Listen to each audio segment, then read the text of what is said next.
Hey everyone, and welcome back to Speak Smart. I'm Jane, and I'm so glad you're joining us today. You know, Lucy, I feel like we're about to tackle one of the biggest, most common hurdles for anyone learning English. Absolutely, Jane. It's that feeling we've all had, right?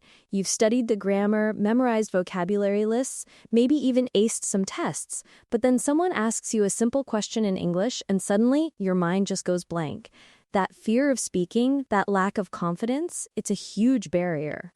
Exactly. It's like you have all this knowledge locked away in your brain, but you just can't get it out. And I think a lot of people fall into this trap where they believe, oh, I need to be fluent first, then I'll be confident. But we're here today to completely flip that idea on its head. Yeah, that's such a crucial point. Confidence doesn't just magically appear after you've mastered English. It actually comes from speaking regularly, even if you're just starting out, even if you're a total beginner. It's about building that muscle, you know? It really is like a muscle, and the sooner you start exercising it, the stronger it gets. So, our core message today is, you can absolutely start building your English-speaking confidence from your very first day of learning. You don't have to wait. And I think the very first, biggest hurdle to overcome for almost everyone is the fear of making mistakes. I mean, who hasn't felt that pang of embarrassment when you mispronounce a word or mess up a sentence structure? Oh, tell me about it. I remember when I was learning Spanish, I once told someone I was embarazada, thinking it meant embarrassed, but it actually means pregnant. The look on their face, oh my goodness, I wanted the ground to swallow me whole. Oh my gosh, Jane, that's a classic. But you know what? You just shared that story, you laughed, and you learned. You didn't stop speaking Spanish because of it.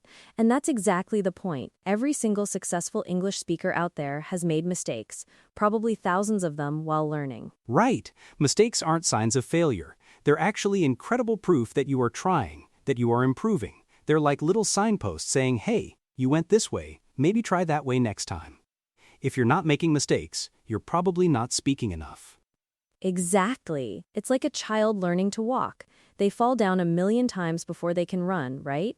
We don't say, oh, that baby is a failure because it keeps falling. We cheer them on. We understand it's part of the process. So why do we treat ourselves differently when learning a language? Such a great analogy, Lucy. So, the first practical step really is to just let go of that obsession with perfection. Focus on communicating your message. If someone understands what you're trying to say, even if your grammar isn't pristine, you've succeeded. Totally. And to build on that, once you've made peace with mistakes, the next step is to just start simple. Don't feel like you need to jump into advanced debates or philosophical discussions right away. Start with basic words and sentences. Think about what you can say, not what you can't. Yeah, like introducing yourself. Hi, my name is Jane, I am from, or I like, or my hobby is reading. These are simple structures, but they're incredibly powerful because they get you speaking. Describe your daily routine, talk about your favorite food, what you did yesterday.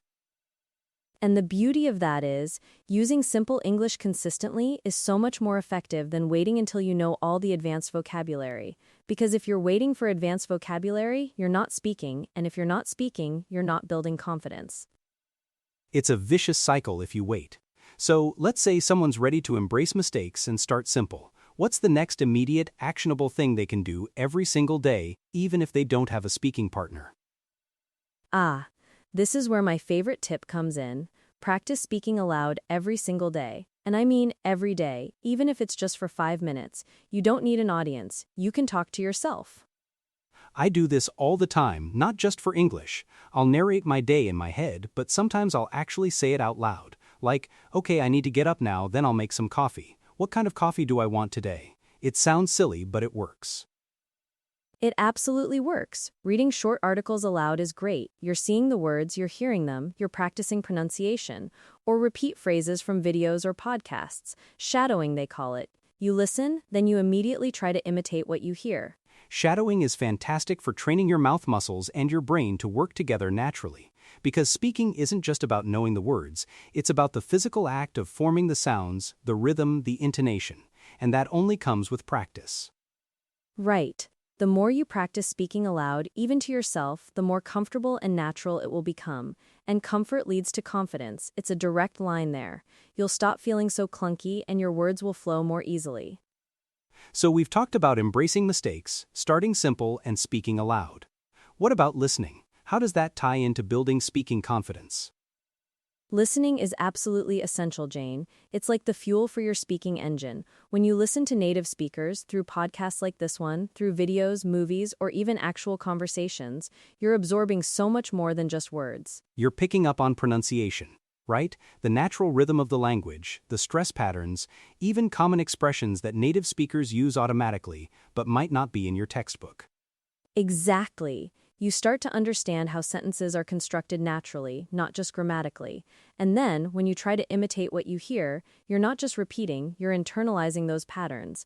It makes your own speech sound more authentic and natural, which in turn makes you feel more confident. So it's not just passive listening, it's active listening with the intention to absorb and then reproduce. That's a key distinction. Definitely active.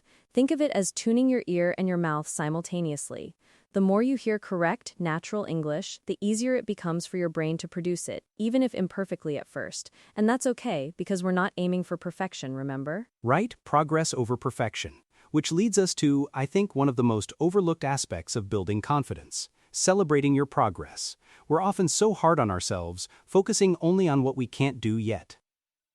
Oh, absolutely. It's so easy to get discouraged. You learn a new word, you use it correctly in a sentence, and then 5 minutes later you forget another word and you're like, ugh, I'm not getting anywhere. But that's just not true. Every single new word you learn, every sentence you manage to speak, even if it's simple, is an achievement. It's a step forward. You have to acknowledge those small victories. Pat yourself on the back. Think about it.